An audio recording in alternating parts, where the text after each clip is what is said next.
సరదా సాహసపు ఎత్తులను ఎక్కడానికి ఎన్ని ఎత్తులు వేయాలో పూర్తి వివరాలకు చదవండి రేపటి సాక్షి దినపత్రిక. విజయవాడ సింగ్నగర్లో వరద బాధితుల పరిస్థితి దుర్భరంగా మారింది.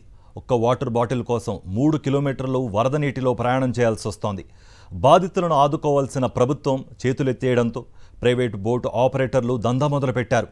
ఒక్కొక్కరికి 7,000 రూపాయలు చొప్పున వసూలు చేస్తున్నారు. స్వచ్ఛంద సంస్థలు, మానవతామూర్తులు తోటివారికి సాయం చేస్తున్నారు.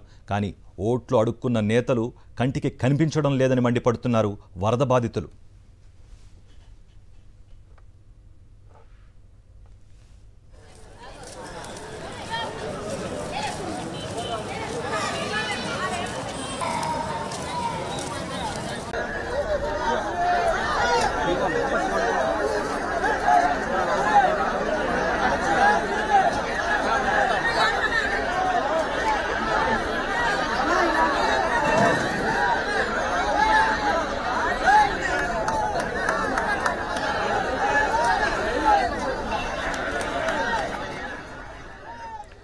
సింగ్నగర్లో వరద బాధితుల దయనీయ పరిస్థితిపై మరింత సమాచారం మా ప్రతినిధి శ్రీనివాస్ అందిస్తారు.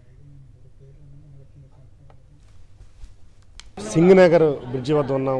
చూడొచ్చు పబ్లిక్ని. రెస్క్యూ ముంపు ప్రాంతాల నుంచి బయటికి వచ్చే పబ్లిక్ ఎంతమంది ఉన్నారో అంతకు రెట్టించిన మంది లోపల కూడా వెళ్తున్నటువంటి దృశ్యాన్ని చూడొచ్చు. ఎందుకంటే వాళ్ళ బంధువులు ఎవరైతే ఉన్నారో చిక్కుని ఉన్నారో లోపల నీటిలో చిక్కున్న వాళ్ళందరికీ ఆహారం మంచినీళ్ళు అందించే ప్రయత్నంలో భాగంగా బయటకు వచ్చిన వాళ్ళు కూడా బయట ఉన్నటువంటి ఆహారాన్ని అలాగే మంచినీళ్ళని తీసుకొని లోపల ఉన్నటువంటి వాళ్ళ బంధువులకి వాళ్ళ పిల్లలకి ఇచ్చే ప్రయత్నంలో భాగంగా లోపలికి కూడా వెళ్తున్న దృశ్యాలను మనం చూడొచ్చు. నిజంగా చాలా హృదయ విదారకంగా లోపల ఉన్న పరిస్థితులు నిజంగా చెప్తుంటే చాలా బాధాకరంగా ఉన్న పరిస్థితి. ఇప్పటికీ 4వ రోజు అవుతుంది వరదలు స్టార్ట్ అయ్యి. ఎంత వేగంగా చేయాల్సినటువంటి ముంపు ప్రాంతాన్ని రెస్క్యూ చేయాల్సినటువంటి ప్రభుత్వం కొంత విఫలమైందని కూడా విమర్శలు వెలువడుతున్న నేపథ్యంలో ప్రస్తుతం మనం లోపల నుంచి వచ్చినటువంటి బాధితులు ఉన్నారు, ముంపు బాధితులు, వాళ్ళతో మాట్లాడే ప్రయత్నం చేద్దాం. మీరు ఏ కాలం నుంచి ఉన్నారు? సింగనగర్లో ఏ రోడ్ నుంచి వచ్చారు? ఎట్లా ఉంది సిచ్యువేషన్ లోపల? అది Singh Nagar P&T colony, cent on school back side ఉంటాము. చాలా వరకు ఫస్ట్ ఫ్లోర్ అంతా మ్యాక్సిమం 6 ఫీట్ నిండిపోయింది. చాలా ఏజ్డ్ పర్సన్స్ అందరూ చాలా బాధపడుతున్నారు. మేము కూడా 3 డేస్ స్పెండ్ చేసి ఇక లాభం లేదు అని చెప్పి బయటకు ఇక్కడ ఫ్లైఓవర్ డౌన్ దాకా వాటర్ వచ్చింది. అయినా కూడా చాలా కష్టపడి 1 అవర్ పిఎన్టీ కాలనీ నుంచి ఇక్కడికి 1/2 కిలోమీటర్ అయినా కూడా గంట ప్రయాణం చేసి ఎట్లా కొట్ట వాటర్లో ఇక్కడ దాకా వచ్చాం మేము. అందట్లా aged persons, heart patients, paralysis patients చాలా ట్రబుల్ అవుతున్నారు. ఏ ప్రాంతం నుంచి వచ్చారమ్మా మీరు? యాడ్ రోడ్ అండి మాది, add road, Singh Nagar add road. ఆ లోపలికి మాత్రం ఏవి రావట్లేదండి, ఎటువంటి రెస్క్యూ టీమ్స్ రావట్లేదు. చిన్న పిల్లలు, ముసలివాళ్ళు, పెద్దవాళ్ళు అందరూ చాలా బాగా సఫర్ అవుతున్నారు. ఎటువంటి ఫుడ్ ఐటమ్స్ కూడా రావట్లేదు, వాటర్ బాటిల్స్ లేవు, పవర్ సప్లై లేదు. ఇది అయింది కదా, పవర్ సప్లై లేదు, వాటర్ లేదు. చాలా మంది చాలా ఇక్కట్లు పడుతున్నారు. అక్కడ బోట్స్ వచ్చినా డబ్బులు అడుగుతున్నారండి. డబ్బులు ఇస్తేనే తీసుకెళ్తాము. ఆడవాళ్ళైనా చిన్నపిల్లలైనా లేడీస్ ఎంతమంది వెళ్ళినా డబ్బులు ఇస్తారా, ఎంత ఇస్తారా? ఎవరెవరైతే డబ్బులు ఉంటున్నాయో వాళ్ళకి అందుతున్నాయి, సామాన్య ప్రజలకి వరకు అందటం లేదండి. చాలా ఇబ్బంది పడుతున్నారు. వాటర్ ఫ్లో ఇంతవరకు ఉందండి. మాకు ఎటువంటి రెస్క్యూ టీమ్స్ వచ్చి అలర్ట్స్ కూడా చెప్పడం లేదు. కనీసం జాగ్రత్తగా ఉండండి, మాకు ఎటువంటి సెక్యూరిటీ ఏమీ లేదు. ఎవరు బోట్స్ ఎక్కించుకోవట్లేదు. 7,000, 10,000 డిమాండ్ అండి. Private boat 7,000, 10,000. మా అమ్మకు బాగలేదు, మా భార్యకి బాగలేదు, ఆపరేషన్ చేసి ఉన్నాం అని చెప్పేసి మాట్లాడారంటే 10,000 డిమాండ్. మా వాళ్ళకి అయితే 5,000 డిమాండ్. ప్రైవేట్ వాళ్ళు వ్యాపారం చేసుకుంటున్నారు. ప్రభుత్వం అసలు కోఆర్డినేషన్ లేదు, ప్లానింగ్ లేదు, అట్లా ఫ్లాప్ అయిపోయారు వరద బాధితులను కాపాడే విషయంలో మాత్రం. లోపలికి పాలు కాదు కదా, చిన్న చిన్న పిల్లలు ఉన్నారు. బయటకు వస్తే ఒక్క ప్యాకెట్ వేస్తారంట. 10 మంది పిల్లలు వస్తే పిల్లలు వస్తారన్న నీళ్ళ నుంచి. కొన్ని బోట్ అనేది ఇందుకం చేస్తున్నారు వాళ్ళు, అధికారులు లేదు. అవన్నీ ఖాళీగానే ఉంటున్నాయండి, బోట్లు ఖాళీగానే ఉంటున్నాయి. కానీ మాకు వాళ్ళు ఫోన్ చేసి వీళ్ళు ఫోన్ చేశారు అంటున్నారు తప్ప లోపలికి రావట్లేదు. పోలీస్ డిపార్ట్మెంట్ వారు చేతులు ఎత్తేసారండి. ఇది సరిగ్గా ఎవరికి లోపలికి మాత్రం డెప్త్కి వెళ్ళలేదండి. మేము పొద్దున్న మార్నింగ్ 5 వచ్చాం సార్. లైన్స్ క్లబ్ నుంచి మా గవర్నర్ గారు పిలిపినందుకు ఒక 20 మంది లైన్స్ సర్వీస్ చేస్తున్నాం సార్.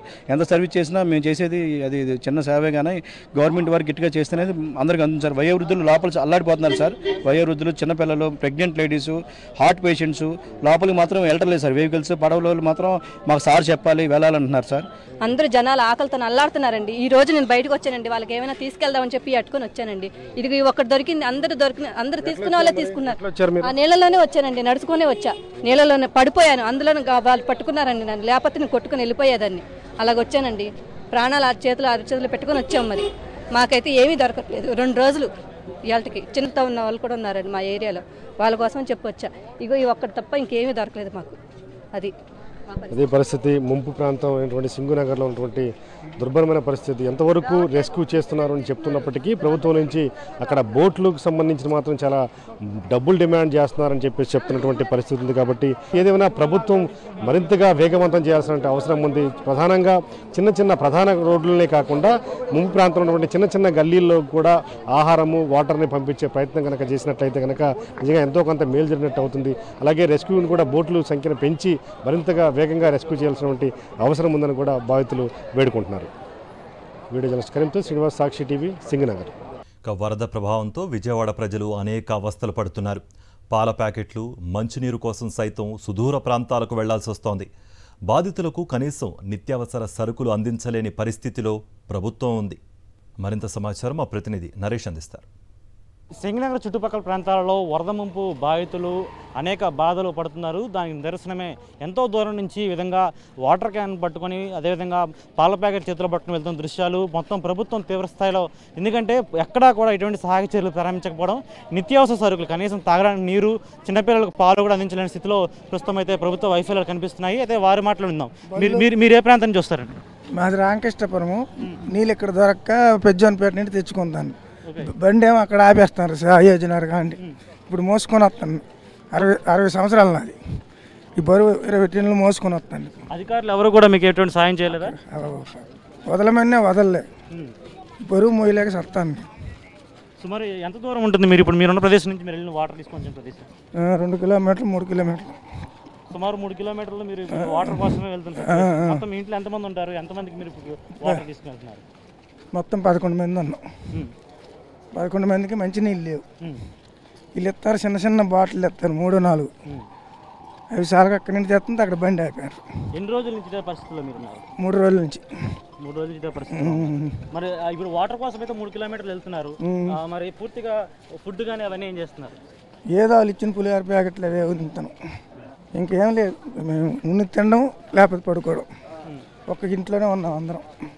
పూర్తిగా ఎలాంటి సిచ్యువేషన్ కనిపిస్తుంది చూస్తున్నాం. 3 కిలోమీటర్ల పాటు కూడా ఈ విధంగా వాటర్ క్యాన్ పట్టుకొని వెళుతున్న దృశ్యాలు. ఎందుకంటే కేవలం మంచి నీరు కోసం 3 కిలోమీటర్లు వెళ్లాల్సి వస్తున్న పరిస్థితి. అధికార యంత్రాంగం పూర్తిగా కూడా వైఫల్యమైంది. ప్రభుత్వం కూడా వరద ముంపు ప్రాంతాల్లో సహాయక చర్యలు చేపట్టడంలో కూడా పూర్తిగా విఫలమైందని దృశ్యాలు చెప్పుకోవచ్చు. కనీసం ఆ నీరు తాగడానికి, ఆ నీరు తెచ్చుకోవడానికి 2 కిలోమీటర్ల నుంచి 3 కిలోమీటర్ల పాటు నడక ప్రయాణం చేసి అక్కడి నుంచి పూర్తిగా కూడా ఆహారం తెచ్చుకోవాల్సిన సిచ్యువేషన్ కనిపిస్తుంది. వీడియో శంకర్తో నరేష్, సాక్షి టీవీ, విజయవాడ నుంచి.